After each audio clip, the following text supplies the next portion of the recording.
Got a minute? We only have 4 hours of battery life tonight, so.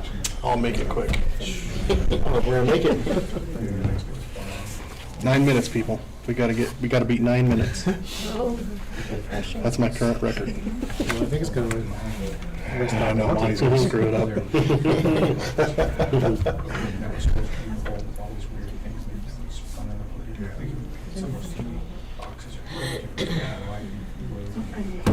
Okay, 6 o'clock. Stand for the pledge. I pledge Allegiance to the flag of the United States of America and to the republic for which it stands, one nation, under God, indivisible, with liberty and justice for all. All right, can we do a roll call? Mayor Sherman, Here. Mayor Pro Tem Spradlin, Here. Councilor Horton, Councilor Quinlan, Here. Councilor Scalise, Councilor Skiles, Here. Councilor Tyree. Here. Before we move on, I just want to mention that Dana is joining us tonight from the hospital. She's going to be listening in only. She was prepared to vote if we needed her for a quorum, but we do not. We have a quorum present. Okay. Approval of the agenda. Does anybody need any changes for the agenda for tonight? Nope. No? Can I get a motion? I move we approve the agenda for regular meeting July 27, 2026. Second. Discussion? Roll call vote? Councilor Skiles, Yes. Councilor Tyree, Yes. Councilor Quinlan, Yes. Mayor Pro Tem Spradlin. Yes. Approval of the minutes. Do we have any corrections for the minutes? No? Can I get a motion? Move we approve the minutes from the regular meeting of July 13th, 2026. Second. Can I get a roll call vote? Councilor Quinlan, Yes. Councilor Tyree, Yes. Councilor Skiles, Yes. Mayor Pro Tem Spradlin. Yes. Don't have any visitors or delegations tonight. Nothing on the management, so now we've got finance. Move we approve disbursements and payroll for July 14th, 2026 through July 27th, 2026, totaling $405,860.91. Second. Discussion? Roll call vote? Councilor Quinlan, Yes. Councilor Tyree, Yes. Councilor Skiles, Yes. Mayor Pro Tem Spradlin. Yes. Staff reports, first up, Tyler. Good evening. Mayor Pro Tem Spradlin and everybody else. Just 3 quick reports tonight just on a couple of the commissions that I serve on for the city. Foremost, Planning Commission, we do have enough members thanks to the new volunteers that we have. So we had our first Planning Commission meeting. There were 3 stacked up for that meeting. 2 approved, 1 was denied. And so I said a good That was Board of Adjustment. Board of Adjustment. I said Planning Commission, didn't I? Sorry. Board of It was like I Adjustment. missed a meeting on that. You were there, yeah. So Board of Adjustment, so that was good. One of the things I mentioned to the board, they're a new board that we talked about just as a general theme, and I guess that I'm relaying this to you as council members just as something to consider. Our city code is a living document. We don't just bend it for every whim because it's, it's thought through very well, but if there's consistent themes that we see where there's a lot of continual requests and a lot of approvals for it from the Board of Adjustments, it's likely something that may need to be looked at as code, as a modification, because if we're giving everybody, not that we're doing this, but if we're given exception after exception after exception for the Board of Adjustment, then maybe the code should be changed as well. Just something for consideration in case it comes up or you hear things happening a lot in the community. But those are hit and miss here and there. The only reason we had so many stacked up was because we didn't have enough board members to hold a meeting for a while. So when I first came back in 22, I don't think we had a meeting for like 2 years. And then we've probably had 6 cases over the last 9 months or so. So they come up hit and miss. The next one is the Historic Preservation Board. And I should have mentioned this at the last meeting I was at, but our chairman, David Lawrence, did unfortunately pass away recently. Went to his funeral a couple weeks ago locally at the Catholic Church, so we'll miss having him. He was a go-getter on the board, and so we'll look at filling that vacancy as well. Dan Scalisi, he's the vice, I'm not sure how we have it listed, but he's been running the meetings since then, and we've had 2 recommendations that we brought to the board in the last few months for designation on the local level, and so we see some activity there. And one of the more recent ones are looking at doing some actual historic preservation grant pursuit from the state, which we as a board might back on that. So if that be the case and we pursue it, then the city would be a pass-through for those grant funds as well, as needed. And then the last one is the Aviation Advisory Board. We met last week, and it was a very productive meeting. We have a lot of enthusiastic members on that board wanting to see something happen at the airport. They all have their hand in aviation, and they see a lot of potential out there. The big issue, and I know I've talked to council about this before, is the lack of funds we have justifying putting into the airport because of the minimal activity that happens out there. Historically, the state has provided funds for that, but they've reallocated and reprioritized how they're distributing those funds. And so because of a lack of activity and a lot of things that have not gone forward out there, they've been real hesitant to put funds toward it. And so we're kicking some ideas around on, number one, just getting attention back on the airport, because it's likely in their mind, and I agree, a lot of people in our community probably don't even know we have an airport.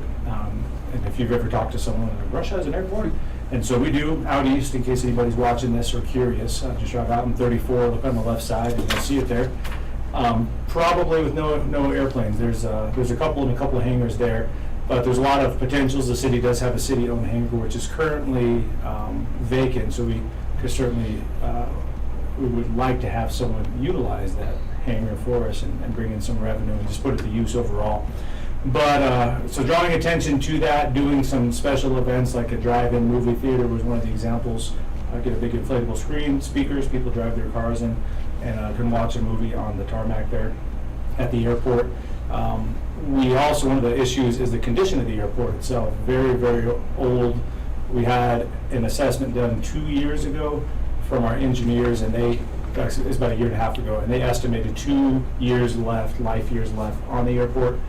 I was talking with Dale, and we have a new product that they used south of the tracks where the street got ripped up a few months ago. They just tried that out. Fort Morgan had just started using it, so we just started using it. I need to follow back up and see what their thoughts were. And so if we can hold that together a little bit more and increase the condition of it and hopefully generate a little bit more traffic through different things. We don't have any fuel there right now. There's restrooms at the facility that we own, but they're locked all the time, and so they were talking about how a lot of pilots will not land for those 2 reasons. There's nowhere to use the restroom, and there's no fuel either, and they thought that those could be good avenues for us to utilize to bring a little bit more traffic through here, as well as a couple more ideas. So we'll take it one bite at a time. We'll continue to report back to council, and we'll go from there. So those are my reports. Thank you. Lance Schwint. Most of my stuff's on the work session, but we did get word, and it's not going to be until August 17th when the pickleball company will be here. So August 17th they will start the work on the courts. We did get the nets in, so the nets are ready to go, and construction should only take about 4 or 5 days. I think total, as long as there's good weather and everything like that, but it will be up and running on August the 17th. So I will keep you notified if anything else changes on that. Thanks. Cool. Chris Bostrom.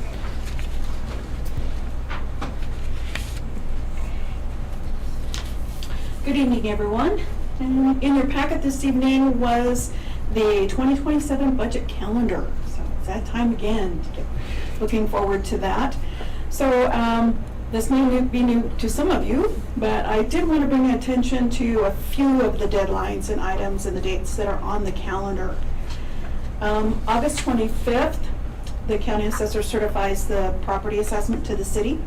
That is a statutory requirement that has to be met by the county. On September 28th, we'll have our first public work session and that's where the department heads will present their line item requests. October 12th will be when the city administrator presents the proposed 2027 budget. Now, this is pretty much going to be just a skeleton budget at this time, but it is necessary to meet the statutory requirement of deadline of October 15th. So we need to meet that one. October 26th will be the second public work session where the department heads will present their capital improvement requests. Now, November 18th, we have temporarily scheduled the budget retreat, which is a Wednesday evening, or the alternate date of November 21st, which is a Saturday. So Wednesday or the Saturday, whichever works best for everyone. Normally it's held here in council chambers, and we usually have dinner, a meal for that. So we look forward to that as well, presenting that to you. December 10th is the county assessor deadline for the final changes to property assessment. Actually, the statutory requirement is by the 15th of December, but they're very good about getting it to us as early as they can. So then that way we'll be able to certify our mill levy. And then the 14th of December is the public hearing, the final, to adopt the budget. And also to have the adoption of the budget resolution, the appropriations, and also certify the mill and have the mill levy resolution. This does meet the statutory requirement by December 15th. So there again, this budget calendar is a breathing document. There again, several of these dates are statutory and cannot be changed. However, other deadlines may need to be adjusted as we move along through this cycle. So our goal as always is to bring to you a good solid work plan and to be adopted by year end. So this is what I have for you this evening. Do you have any questions for me? I think so. Okay. Thank you. Thank you.